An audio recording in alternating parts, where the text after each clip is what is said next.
2026년 우리 경제에 아주 큰 변화가 예고됐습니다.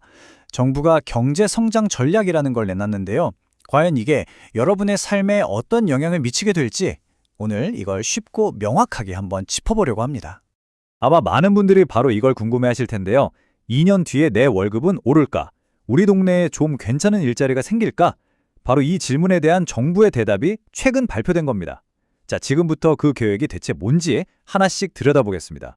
어떤 계획이든 다 이유가 있겠죠. 정부가 왜 이렇게 거대한 전략을 세웠을까요? 그러려면 먼저 우리 경제가 지금 어떤 상황에 놓여 있는지 그 현주소부터 한번 살펴봐야 합니다. 전문가들은 이걸 잠재 성장률이라는 좀 어려운 말로 부르는데요. 아주 쉽게 말해서 우리 경제의 기본적인 건강 상태, 그러니까 경제 체력이라고 생각하시면 딱 맞습니다. 문제는 이 체력이 지금 계속해서 떨어지고 있다는 겁니다. 이 숫자가 의미하는 바가 사실 꽤 충격적이에요. 한때 4%가 넘었던 우리 경제의 체력이 이제 2% 수준까지 내려왔다는 뜻이거든요. 정말 심각한 건 말이죠. 이대로 가다간 몇십 년 안에 성장이 아예 멈추는, 그러니까 0% 시대가 올 수도 있다는 경고가 나오고 있다는 점입니다. 이렇게 성장 속도가 느려지는 것도 큰 문제인데 또 다른 어려운 과제가 하나 더 있습니다. 바로 가진 사람과 그렇지 못한 사람 사이의 거리가 점점 더 멀어지고 있다는 거죠. 전문가들은 이런 현상을 K자형 회복이라고 불러요. 알파벳 K 모양처럼 어떤 사람들은 위로 쭉쭉 올라가는데 다른 사람들은 반대로 계속 아래로 내려가는 상황을 말하는 거죠. 실제 데이터를 보면요. 이게 소득이든 자산이든 양극화가 정말 심각하다는 걸 바로 알 수 있습니다. 예를 들어서 대기업 정규직 근로자가 100만 원을 벌 때 중소기업의 비정규직 근로자는 겨우 41만 5천 원을 번다는 뜻이에요. 임금 격차가 이렇게나 벌어져 있는 게 지금의 현실입니다.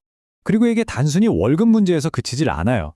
여기 차트에서 보시는 것처럼 개인이 가진 집이나 땅, 주식 같은 모든 재산을 다 합친 총자산의 격차 역시 역대 최고 수준으로 벌어졌습니다. 자, 이런 어려운 상황을 해결하기 위해서 정부가 종합적인 대책을 내놨는데요.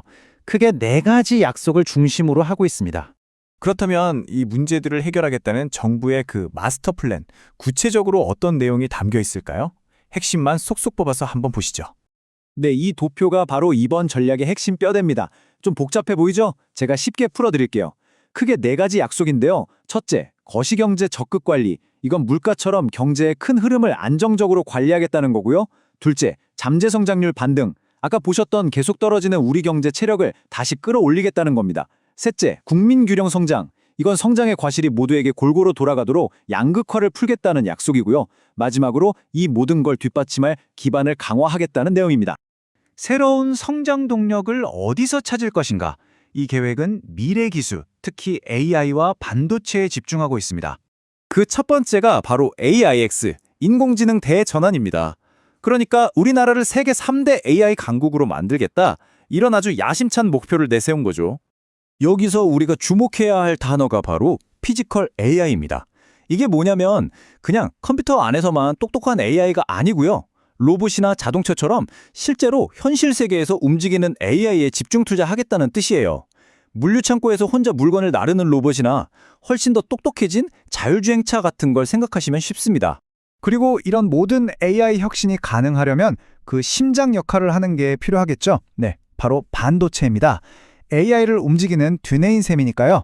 그래서 반도체 제조뿐만 아니라 설계 능력까지 키워서 세계 2강으로 도약하겠다는 강력한 목표를 세웠습니다. 자, 이렇게 첨단 산업 이야기도 중요하지만 사실 우리한테 더 와닿는 건 그래서 내 삶은 뭐가 달라지는데 이거잖아요. 이번 계획에는 여러분의 일상에 직접적인 영향을 줄 정책들도 많이 들어 있습니다. 네, 그래서 이런 거창한 계획들이 당장 우리 지갑 사정에는 어떤 영향을 줄까요? 이번 전략에는 물가를 안정시키고 매일 느끼는 생활비 부담을 줄여주기 위한 구체적인 내용들이 담겨 있습니다. 구체적으로 보는 이런 것들이에요. 예를 들어서 1,000원의 아침밥 사업을 더 늘린다거나 많은 분들이 쓰시는 교통비 환급, K패스 같은 것들이요. 또 소상공인들을 돕고 먹거리 가격이나 공공요금을 안정시키는 것처럼 우리 생활비 부담을 직접적으로 덜어주기 위한 방안들이죠. 또 하나의 중요한 축은 바로 지역 불균형 해소입니다. 수도권에만 성장이 몰리는 걸 막고 전국 각 지역이 스스로 성장할 수 있는 기반을 만들겠다는 거죠. 정부가 이렇게 거대한 청사진을 내놨습니다. 하지만 수많은 계획들이 그래왔듯 결국 중요한 건 실행이겠죠. 과연 이 야심찬 계획이 2년 뒤 우리 경제와 또 여러분 각자의 삶을 의미 있게 바꿔놓을 수 있을까요? 한 번쯤 생각해 볼 문제인 것 같습니다.